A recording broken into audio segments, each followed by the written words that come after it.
Tem uma coisa interessante que a IA generativa hoje, eu costumo dizer que o que a gente está vendo de IA generativa é a pontinha do iceberg ainda, né? A IA generativa está permitindo que a gente leve IA para áreas em que não era possível, principalmente por conta da criação de dados sintéticos, geração de dados sintéticos. A IA generativa, se ela fosse explicada do ponto de vista computacional puro, ela é uma IA que ela aprende tão bem um padrão de dados que ela é capaz de gerar novos dados naquele padrão. Isso pode ser um texto, isso pode ser uma imagem, mas isso pode ser, por exemplo, imagem de radiografia de pulmão com patologias de câncer, que o maior dataset que existia era em torno de 100 mil imagens, já conseguiram um dataset de 300 mil usando IA generativo. Então, existem muitas áreas em que a gente nunca conseguiu treinar IAs porque demorava muito tempo e custava muito caro para criar dataset. E hoje, com a IA generativa, existem infinitas pesquisas acontecendo e isso está sendo aplicado em várias áreas. Então, uma que eu destaco é na área de farmácia, de fármacos. Hoje, através de IA e de IA generativa, você já encurta 3 anos e meio a descoberta de um novo medicamento. A descoberta, o desenvolvimento e a aprovação de um novo medicamento. O que isso significa de vida salva e de qualidade de vida?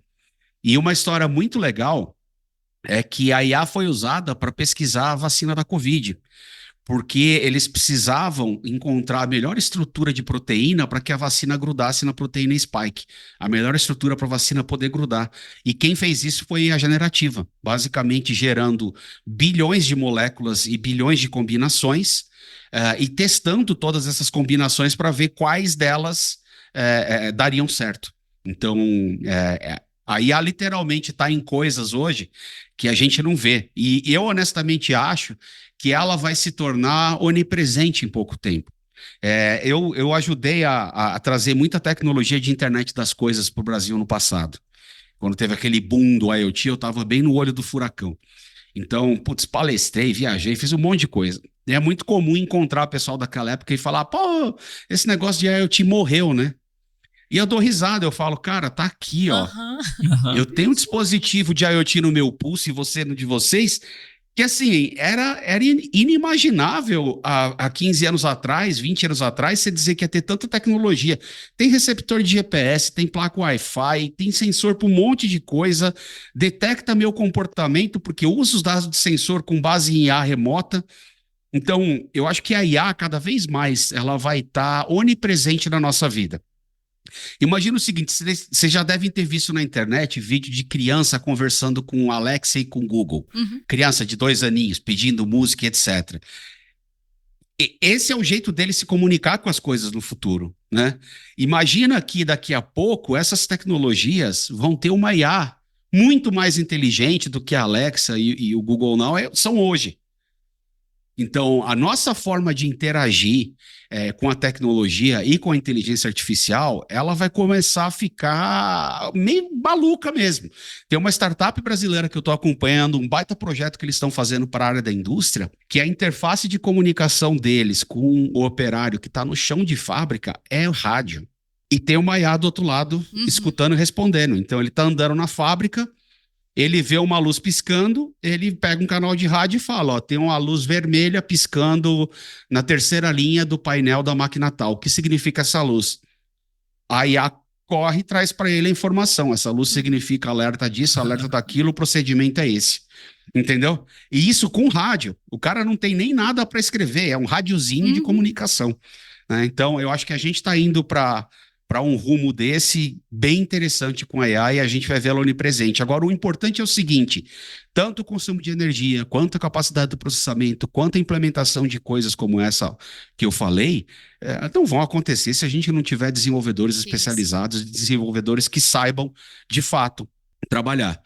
Uma coisa que acontece no meu dia a dia aqui da NVIDIA é encontrar startup, ver o que eles estão fazendo, ver que os caras estão fazendo um puta uso legal de IA, né?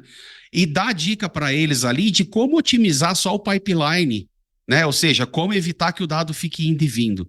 E depois escutar a história de aceleração de 300 vezes, de 400 vezes, de dispositivos que conseguia processar uma câmera, passou a processar 12. Então, essa otimização de software é fundamental, né?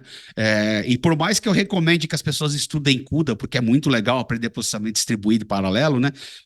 Hoje em dia não precisa mais, as APIs são APIs em Python, simplesinhas de usar, mesmo para fazer coisas complicadas como um transfer learning, um fine tuning, a gente já tem ferramentas super fácil de utilizar, que ajuda bastante o desenvolvedor nessa jornada.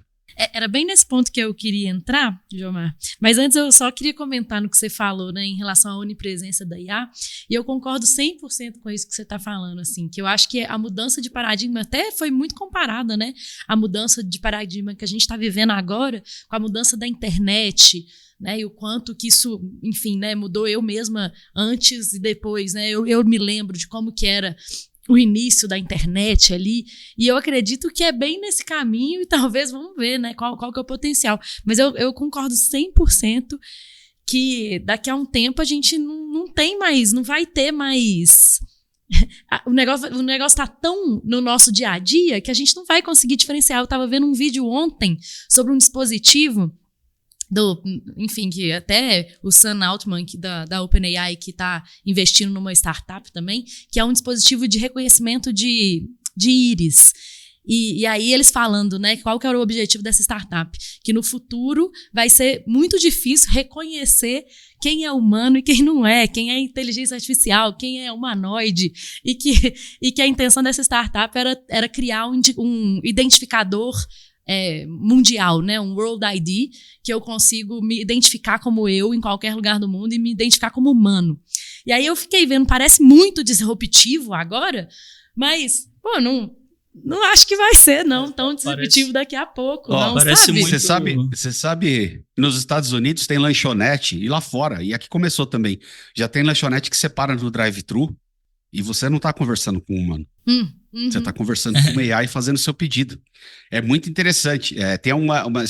Tem, na verdade, 2 ou 3 startups que têm soluções parecidas aqui na América Latina, tá? Mas você recebe um telefonema da operadora telefônica na tua casa te oferecendo um pacote, ou TV a cabo, ou negociando uma dívida tua, e você não está mais conversando com um humano, você está conversando com uma IA do outro lado. Exatamente. Então, já é realidade. Então, eu acho que essa experiência vai realmente ficar cada vez mais fluida, e a gente vai mesmo ter dificuldade de reconhecer se a gente está lidando com humano, se a gente está lidando com uma IA. E é muito louco mesmo pensar como que essas realidades Blade Runner aí que a gente está falando estão tão próximas da realidade. Sim. A gente falou aí sobre o mundo da medicina aí.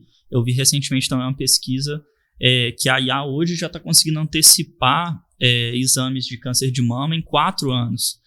Isso hoje, com a evolução do nível que a gente está falando ao longo dos anos, o quanto que a gente não vai ter de evolução nessa área e nas demais áreas.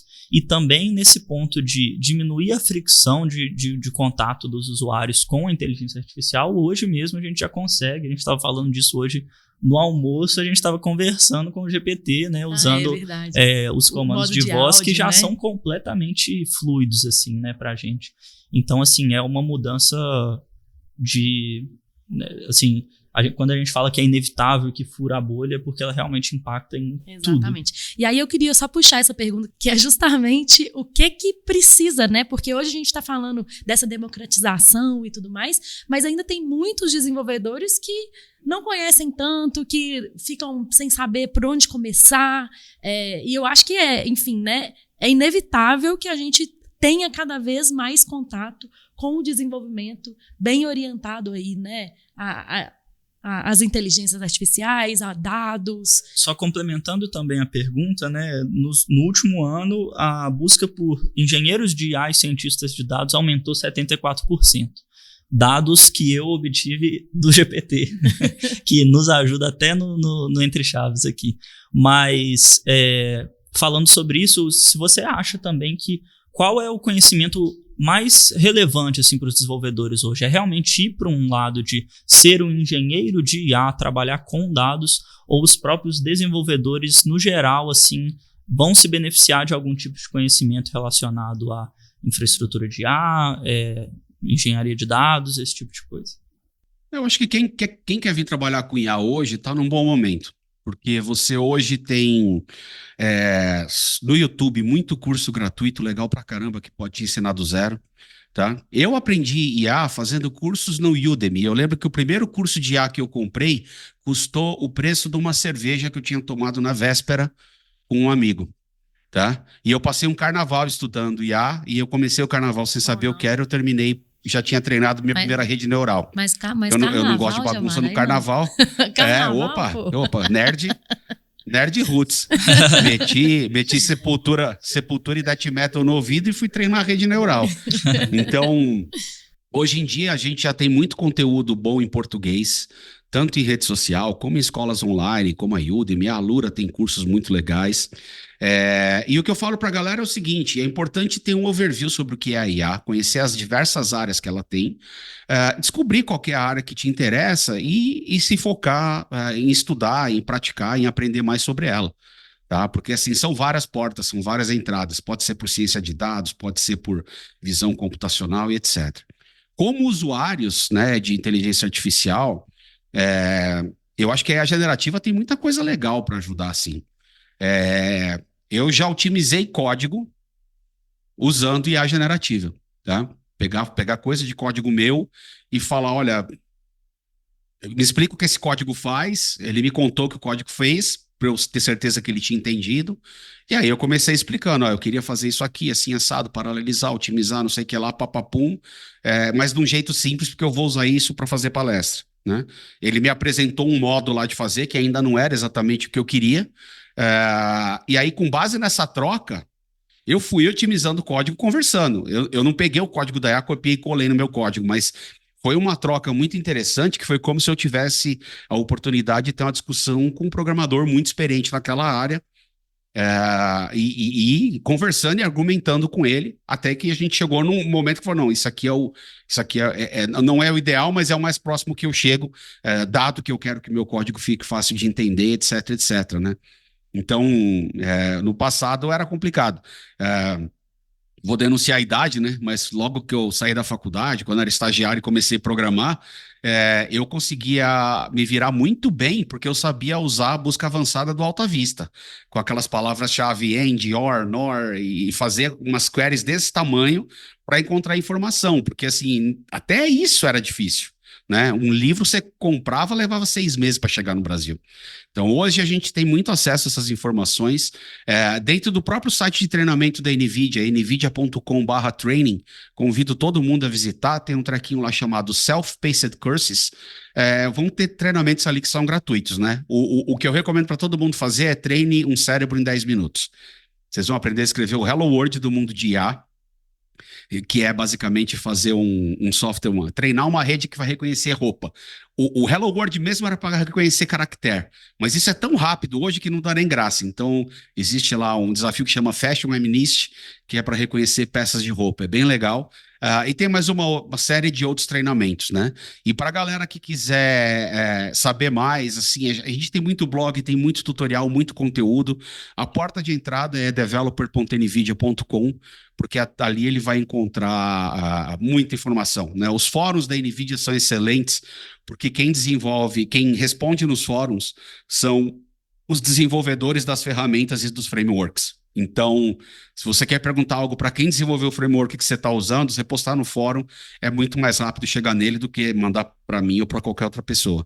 Então, hoje, o resumo da ópera é que a gente já tem API de alto nível, para que ninguém seja obrigado a entrar no bit byte lá de desenvolvimento de IA, de paralelismo. Lógico que é uma delícia saber como tudo isso funciona, mas você não é mais obrigado a descer lá. E você tem muito conteúdo em português de qualidade, tanto no YouTube quanto em blogs, etc, né? E para quem quiser fazer tudo isso com aceleração, é fundamental saber usar as técnicas e as tecnologias da NVIDIA. E uma coisa que é legal falar para a galera, você não precisa de uma GPU Enterprise para começar a escrever código. O teu código roda numa RTX, roda numa GPU Gamer, tá? E aliás, um veneninho aqui para a galera, quem tiver uma RTX em casa, a partir da 30, procura um software na internet chamado ChatRTX. O que esse software vai fazer é que ele vai instalar uma IA no teu computador local, é um RAG, né? Retrieval Augmented Generation de IA, é um RAG, ele vai instalar local. Basicamente, você vai dizer para ele a pasta onde estão seus documentos, Ele vai indexar aquilo e você começa a fazer perguntas sobre a sua própria informação. É sensacional. Eu fiz testes com isso um tempo atrás, foi de cair o queixo, tá? Então, qualquer um que tiver uma máquina com uma RTX, e aí vocês têm a desculpa, eu vou comprar para estudar IA, entendeu, galera? Essa é a ideia. Fala em casa que você vai comprar RTX para estudar IA. Você pode jogar também, mas você vai rodar ela com IA.